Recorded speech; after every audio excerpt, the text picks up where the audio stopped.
ఒకసారి బ్రేకింగ్ వేయండి. దీనికి సంబంధించిన అప్డేట్.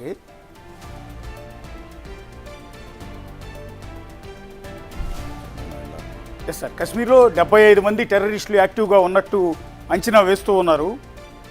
సో నిన్న అటాక్ చేసింది కూడా ఈ టీంలోంచి అయి ఉండొచ్చు.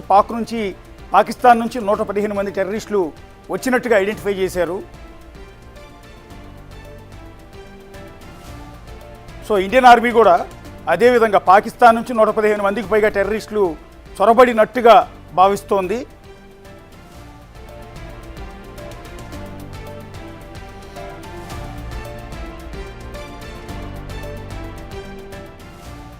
సుమారు 130 మంది టెర్రరిస్టులు 42 ప్రాంతాల్లో తలదాచుకుని ఉన్నట్టు అంచనా వేస్తున్నారు. అంటే కేవలం ఈ ఒక్క ఇన్సిడెంట్తోనే పూర్తవలేదు, ఇంకా మరికొన్ని దాడులు చేసే అవకాశం ఉందని కొంత తెలుస్తుంది. LOC దగ్గర హై అలర్ట్ ప్రకటించిన పాకిస్తాన్ ఆర్మీ, భారత్ భారీ ప్రతీకారం తీర్చుకోవచ్చని అంచనా వేస్తున్న పాకిస్తాన్, పెహల్గావ్ అటాక్లో పాకిస్తాన్ పాత్ర ఉన్నట్టుగా నిర్ధారణ అయింది.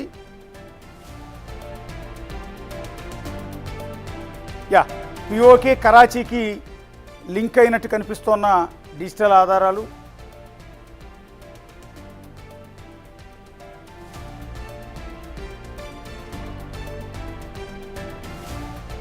కశ్మీర్లో సుమారు 75 మంది టెర్రరిస్టులు యాక్టివ్గా ఉన్నట్టు అంచనా వేస్తున్నారు ఆర్మీ అధికారులు. పాకిస్తాన్ నుంచి 115 మంది వరకు టెర్రరిస్టులు వచ్చినట్టుగా భావిస్తున్నారు. 42 వివిధ ప్రాంతాల్లో 130 మంది వరకు టెర్రరిస్టులు తలదాచుకుని ఉన్నట్టుగా చెప్తూ ఉన్నారు. LOC దగ్గర హై అలర్ట్ ప్రకటించింది పాకిస్తాన్ ఆర్మీ. భారత్ భారీ ప్రతీకారం తీర్చుకోవచ్చని అంచనా వేస్తోంది పాకిస్తాన్ ఆర్మీ. పెహల్గామ్ అటాక్లో పాకిస్తాన్ పాత్ర ఉన్నట్టుగా ఒక నిర్ధారణకు వచ్చారు ఆర్మీ అధికారులు. కారణం కొన్ని డిజిటల్ లింకులు POK కరాచీకి కనెక్ట్ అయి ఉన్నట్టు గుర్తించారు. దేశ రక్షణ విషయమై కేబినెట్ భేటీకి హాజరు కానున్నారు హోంమంత్రి అమిత్ షా.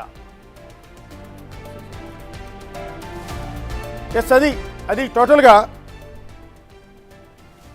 ఎస్.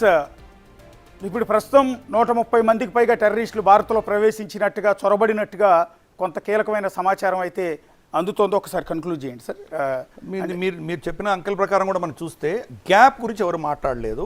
15 నుంచి 20 మంది లోకల్ టెర్రరిస్టులు కూడా ఉన్నారు దాన్ని. ఓకే, మిగతా వాళ్ళందరూ బయట నుంచి వచ్చిన వాళ్ళే. అంటే దీనివల్ల మనకు ఏమర్థమవుతోందంటే లోకల్ రిక్రూట్మెంట్ రమారమే ఆగిపోయింది. ఓకే, కొంతమంది ఉన్నారు, 15-20 మంది దాకా, అంతకుమించి లేరు. మిగతా అంతా అక్కడి నుంచి పంపించవలసినటువంటి పరిస్థితి ఈరోజు పాకిస్తాన్కు ఉంది. అంటే ఇప్పుడు ఈ మరికొన్ని అటాక్స్ జరిగే అవకాశం ఉందన్న, ఎందుకంటే 42 ప్లేసుల్లో వాళ్ళు ఉన్నట్టు ఇంటెలిజెన్స్ అంచనా వేస్తారు. కరెక్ట్, అది వాళ్ళకి తెలిసిన విషయం ఈరోజు చెప్తున్నారు, మనకు తెలియని విషయం ఏం చెప్పట్లేదు వాళ్ళు. కాబట్టి వాళ్ళని మరి వాళ్ళని చంపేయచ్చు కదా అని చాలా సునాయాసంగా చెప్పచ్చు. నేను చెప్పాను కదా, దట్టమైన కింకారణ్యాల్లో ఉంటారు, వాళ్ళని ఎలా పట్టుకోవాలి. కాబట్టి ఆ ఆపరేషన్స్ జరుగుతున్నాయి. ఈ ఆపరేషన్స్ ఒక ఘటన జరిగింది మనకు. ఇటువంటివి కనీసం అంటే ఒక 20-30 ఘటనలు ఆపగలిగారు మన వాళ్ళు. వాళ్ళని ఎన్కౌంటర్స్ చంపగలిగారు.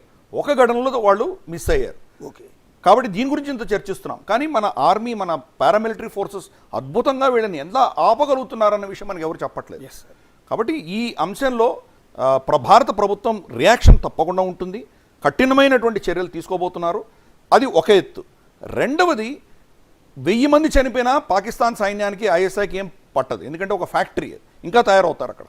వాళ్ళని ఎదుర్కోవాలంటే కనుక దాని వెనకాల ఉన్నటువంటి శక్తులని వాళ్ళకి నొప్పి కలిగేంత వరకు మనం తీసుకువెళ్తేనే వాళ్ళని ఆపగలము. భారత ప్రభుత్వం దీర్ఘకాలీనంగా వాళ్ళకి ఎటువంటి శిక్ష వేయాలి అని ఆలోచన చేస్తున్నారు. ఇప్పుడు తీసుకునేటువంటి ప్రతీకారం గతంలో బాలకోట్లో కొట్టినట్లు కానీ ఊడి సర్జికల్ స్ట్రైక్ వల్ల వాళ్ళకి పెద్దగా నష్టం ఉండదు. కాబట్టి పెద్ద దెబ్బ కొట్టబోతున్నాము. చాలా దీర్ఘకాలీనంగా ప్లానింగ్ జరుగుతున్నది. రాబోయే రోజుల్లో పాకిస్తాన్ అధపాతాళంలో వెళ్ళే దిశగా భారతదేశం చేయబోతున్నది. ఇజ్రాయెల్ 7th అక్టోబర్ 2023 ఎటువంటి కీలకమైన రోజో, ఈ రోజు 22nd ఏప్రిల్ 2025 భారతదేశంకి అటువంటి కీలకమైన రోజు. పాకిస్తాన్ మాత్రం అధపాతాళంలోకి తోసేటువంటి ప్రయత్నం మనం చేయబోతున్నాము. దానికి డొనాల్డ్ ట్రంప్ దగ్గర నుంచి, వ్లాడిమిర్ పుటిన్ దగ్గర నుంచి మనకు అందరూ సమర్థనంగా నిలబడ్డారు. కాబట్టి యాక్షన్ చిన్నగా ఉండదు, చాలా పెద్ద ఎత్తున యాక్షన్ ఉండబోతుంది. థ్యాంక్ యూ గిరిధర్ గారు, థ్యాంక్ యూ.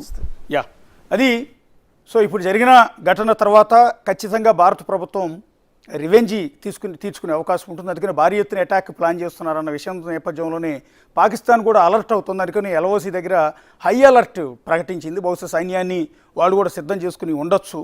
సో ఎందుకంటే 30 మందికి పైగా ఇప్పటికే టూరిస్టులని హతమార్చిన విషయాన్ని భారత ప్రభుత్వం చాలా సీరియస్గా తీసుకుంది. అటు నరేంద్ర మోడీ, ఇటు అమిత్ షా ఇద్దరు కూడా మీటింగ్లో పాల్గొంటూ ఉన్నారు. మీటింగ్లో సీరియస్గా ఒక డిస్కషన్, ఒక నిర్ణయం అనేది తీసుకోబోతున్నారు. అది పెద్ద ఎత్తున పాకిస్తాన్పై దాడికి ప్లాన్ చేసే అవకాశం కూడా కనిపిస్తోంది. ఎందుకంటే ఇక ఉపేక్షించేది లేదు. ఇన్నాళ్ళు వార్నింగులతో సరిపెట్టాము, అది కూడా కుదరదు. ఇక ఏదైతే గిరిధర్ గారు చెప్పినట్టుగా ఇజ్రాయెల్ కనుక హమాస్ మొత్తాన్ని తుడిచిపెట్టడానికి ఎంటైర్ గాజాని ఏ విధంగా అయితే తుడిచిపెట్టేసిందో ఆ తరహాలో భారత్ కూడా పాకిస్తాన్లో ఉన్న టెర్రర్ అడ్డాల్లో ఈ రకమైన దాడులు చేసే అవకాశం ఉందని కూడా చాలా క్లియర్ వార్నింగ్స్ అయితే బయటకు వస్తూ ఉన్నాయి. ఒక విధంగా పాకిస్తాన్ కూడా వణుకుతోంది ఈ ఘటన తర్వాత. ఏం జరగబోతుందో చూద్దాం.